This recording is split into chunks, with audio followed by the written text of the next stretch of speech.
যে পূজা উদযাপন কমিটি, বাংলাদেশ জাতীয় পূজা উদযাপন কমিটি, মহানগর পূজা উদযাপন কমিটি সহ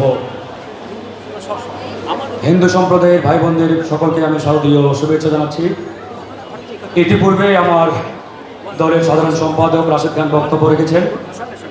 আমি আসলে একটা বিষয় পরিষ্কার করতে চাই যে আমরা যারা বাংলাদেশের নাগরিক, আমাদের প্রথম এবং প্রধানতম পরিচয় আমরা বাংলাদেশের জনগণ, বাংলাদেশের নাগরিক।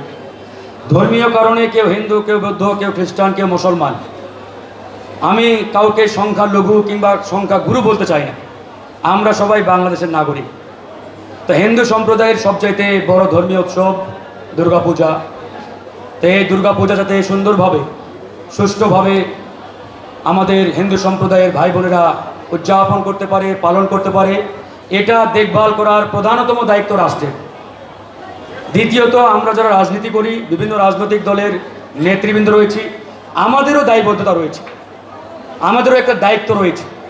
সেই জায়গা থেকে আমরা মূলত আজকে শুভেচ্ছা বিনিময় করার উদ্দেশ্যে এখানে আসছি। আমরা চাই বাংলাদেশের দীর্ঘদিনের যে একটা সম্প্রীতির ইতিহাস, এই সম্প্রীতির ইতিহাস যাতে ক্ষুণ্ণ না হয়। আমরা গ্রামে গঞ্জে শহরে বন্দরে দেখে আসছি হিন্দু মুসলমান পাশাপাশি বসবাস করে আসছি।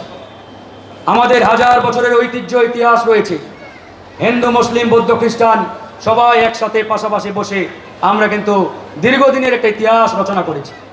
তো আমরা চাই আমাদের এই সম্প্রীতির ইতিহাস যাতে আমরা অক্ষুণ্ণ রাখতে পারি।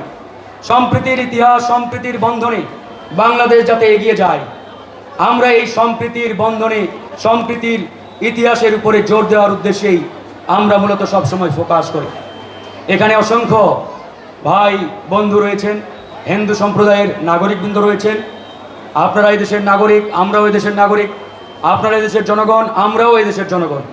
আমরা চাই আমরা সুন্দর একটি সম্প্রীতির মাধ্যমে এই বাংলাদেশকে জনগণের বাংলাদেশে আমরা রূপান্তর করব।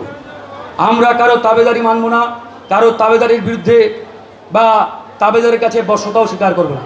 আমরা শুধু একটা কথাই বলতে চাই, বাংলাদেশ একটি স্বাধীন সার্বভৌম দেশ। আমরা আমাদের নিজেদের স্বকীয়তায় এই দেশকে আমরা অনন্য উচ্চতায় নিয়ে যেতে চাই।